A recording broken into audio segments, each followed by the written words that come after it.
Good morning आप सबों को। स्वागत है मेरा यूट्यूब चैनल अनुजीएस क्लासेस में। आज हमारा टॉपिक है वायुमंडल में उपस्थित गैसों जिससे ये मेरा वायुमंडल बनी है। ठीक है, सबसे पहले समझते हैं कि वायुमंडल है क्या। तो वायुमंडल पृथ्वी के चारों ओर, पृथ्वी के ऊपर चारों ओर फैली हुई गैसीय आवरण को वायुमंडल कहते हैं। तो ये वायुमंडल में कौन कौन सी गैसें मिली हुई है जिसको मिलकर ये वायुमंडल बना है। ठीक है, आइए जानते हैं, आज हमारा टॉपिक यही है। सबसे पहले बात करते हैं नाइट्रोजन की, जो वायुमंडल में सबसे अधिक मात्रा में पाई जाती है। नाइट्रोजन जो वायुमंडल में सबसे अधिक मात्रा में पाई जाती है। दूसरे नंबर पे आता है ऑक्सीजन। ऑक्सीजन जो सेकेंड नंबर में है, जो 20% तक वायुमंडल के संपूर्ण गैसों का लमसम 20% ऑक्सीजन है, 78% तो नाइट्रोजन है।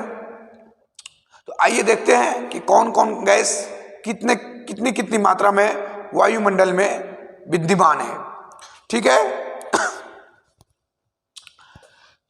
तो ये रहा वायुमंडल में की अस्थाई गैसें। तो वायुमंडल में उपस्थित गैसों का नाम, ये सूत्र भी दे दिए हैं साथ में, अर्धमान कितने मात्रा में उपस्थित है। तो बात करेंगे सबसे पहला नाइट्रोजन। नाइट्रोजन का सूत्र क्या होता है भाई? तो N2। नाइट्रोजन को हम N2 से प्रदर्शित करते हैं। और नाइट्रोजन वायुमंडल में कितने प्रतिशत है? 78.1%, 78.1%। इसका मतलब ये वन ना लिख करके डायरेक्ट इसे लिखते हैं 78%। अधिकतर एग्जामों में 78% ही दर्शाया जाता है, लेकिन अपर एग्जामों में, जैसे जो ग्रेजुएट लेवल है, जो इंटर लेवल के एग्जाम है, हो सकता है कि ये भी दे सकता है। अगला बात करेंगे ऑक्सीजन, जो दूसरे नंबर पर आता है। ऑक्सीजन जो लमसम वायुमंडल में 20.9% है, जो लमसम 21%, जिसको हम डिनोट करते हैं 21%, 21%। और ऑक्सीजन का संकेत है O2। ऑक्सीजन का संकेत क्या है, सूत्र क्या है? O2। और जो वायुमंडल में कितना प्रतिशत है? 21%। 20.9%, 20.9% दे सकता है कभी कभी एग्जामों में। तो आप लोग ये चीज ध्यान रखिएगा कि 78 नाइट्रोजन का 78 दे रहा है या 78.1 दे रहा है, ऑक्सीजन का 20.9 दे रहा है या तो 21% दे रहा है। अगला बात करेंगे आर्गन। तो आर्गन का संकेत होता है, सूत्र होता है AR। AR को आर्गन पढ़ते हैं। ये वायुमंडल में 0.9% विद्यमान है। ये वायुमंडल में 0.9% विद्यमान है। आगे बात करेंगे कार्बन डाइऑक्साइड, जिसका सूत्र क्या है? CO2, जो कार्बन तथा ऑक्सीजन से मिलकर बना हुआ है। ठीक है, तो कार्बन डाइऑक्साइड का सूत्र हुआ CO2, जो वायुमंडल में 0.033% थी, 0.033% थी, लेकिन अब बढ़कर 0.036% हो गई है, क्योंकि दिन प्रतिदिन हमारे वायुमंडल में टेम्परेचर बढ़ते चले जा रहे हैं। इसका मेन कारण है अत्यधिक वाहनों की, और दूसरे नंबर पे अत्यधिक कल कारखानों की। हम फैक्ट्रियां और वाहन जरूरत अधिक मात्रा में उपयोग कर रहे हैं, लेकिन उसके संतुलन में हम पेड़ पौधे कम लगा रहे हैं, जिसके कारण हमारा वायुमंडल में कार्बन डाइऑक्साइड की मात्रा बढ़ती चली जा रही है।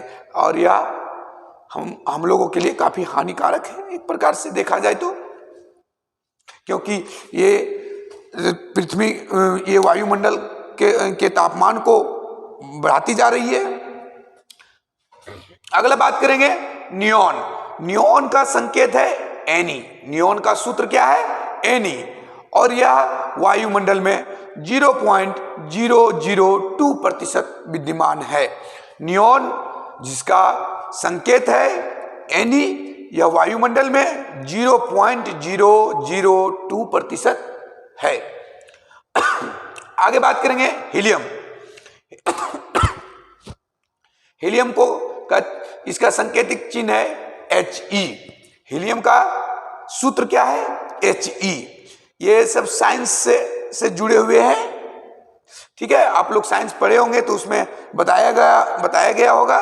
हीलियम का सूत्र है He, जो वायुमंडल में 0.0005% विद्यमान है। जो हीलियम हमारे वायुमंडल में कितना है? 0.005%, 000 है, ठीक है। और हीलियम का सूत्र क्या हुआ? He। अगला बात करेंगे क्रिप्टॉन। क्रिप्टॉन जिसका संकेत सूत्र है Kr, जिसका क्रिप्टॉन से किससे दर्शाते हैं? Kr से। और क्रिप्टॉन हमारे वायुमंडल में कितना प्रतिशत है भाई? तो 0.001%, 0.001%। और क्रिप्टॉन का सूत्र क्या हुआ? Kr। आगे बात करेंगे जेनॉन। जेनॉन का सूत्र है Xe। जेनॉन का सूत्र है Xe। यह हमारे वायुमंडल में 0.00009% है। 0 पॉइंट के बाद 4 जीरो, उसके बाद 9 है। ये हमारा 0.0009% हमारे वायुमंडल में विद्यमान है। आगे बात करेंगे सबसे नीचे हाइड्रोजन, जिसका सांकेतिक सूत्र है H2। जिसका सांकेतिक सूत्र है H2। यह भी हमारे वायुमंडल में 0.00005% है। 4 जीरो के बाद, पॉइंट के बाद 4 जीरो, उसके बाद 5 है, उसके बाद प्रतिशत लगा हुआ है। इसका मतलब हाइड्रोजन भी हमारे वायुमंडल में 0.0005% विद्यमान है। बात करेंगे अब कि वायुमंडल में सबसे अधिक मात्रा में कौन सी गैस पाई जाती है? तो क्या बताएंगे कि नाइट्रोजन। दूसरे नंबर पे कौन सा गैस आता है भाई? तो वह ऑक्सीजन है। और सबसे कम मात्रा में कौन सी गैस पाई जाती है? वह हाइड्रोजन है। सबसे अधिक नाइट्रोजन, उसके बाद ऑक्सीजन, उसके बाद हाइड्रोजन। कार्बन डाइऑक्साइड कई एग्जामों में पूछा हुआ क्वेश्चन है। नाइट्रोजन भी पूछा हुआ क्वेश्चन है, ऑक्सीजन भी पूछा हुआ क्वेश्चन है। तो हो सकता है कि अब ये तीनों ना दे करके आगे वाला दे कि हीलियम की कितनी प्रतिशत है, हाइड्रोजन की कितनी प्रतिशत है, आर्गन की कितनी प्रतिशत है, या तो कार्बन का नया वाला आप दे करके पूछे क्रिप्टॉन कितने मात्रा हमारे वायुमंडल में कितने मात्रा में है, जेनॉन कितने हमारे वायुमंडल में कितने मात्रा में है। तो आप लोग इसे याद कर लें। जो ग्रुप डी तथा अन्य एग्जामों के लिए भी ये भी आई है। अगला मेरा नेक्स्ट वीडियो रहेगा जो ग्रुप डी के लिए ही होगा, वह वायुमंडल के हम बारे में बताएंगे कि हमारे पृथ्वी पर जो वायुमंडल विद्यमान है वह कितने दूरी तक फैला हुआ है, या तो इसे कितने भागों में बांटा गया है वायुमंडल को। और या जो ये प्राकृतिक घटनाएं होती है, जैसे बादलों का वर्षा होना, बादलों का गरजना, तो ये सब किस मंडल में होता है। वायुमंडल को 5 मंडलों में डिवाइड किए गए। तो अगला नेक्स्ट वीडियो जब लेकर हम आएंगे तो उसी के बारे में चर्चा करेंगे। तब तक के लिए जय हिंद, आप सबों को धन्यवाद। यदि वीडियो अच्छी लगे तो लाइक करें, शेयर करें और सब्सक्राइब करें चैनल को।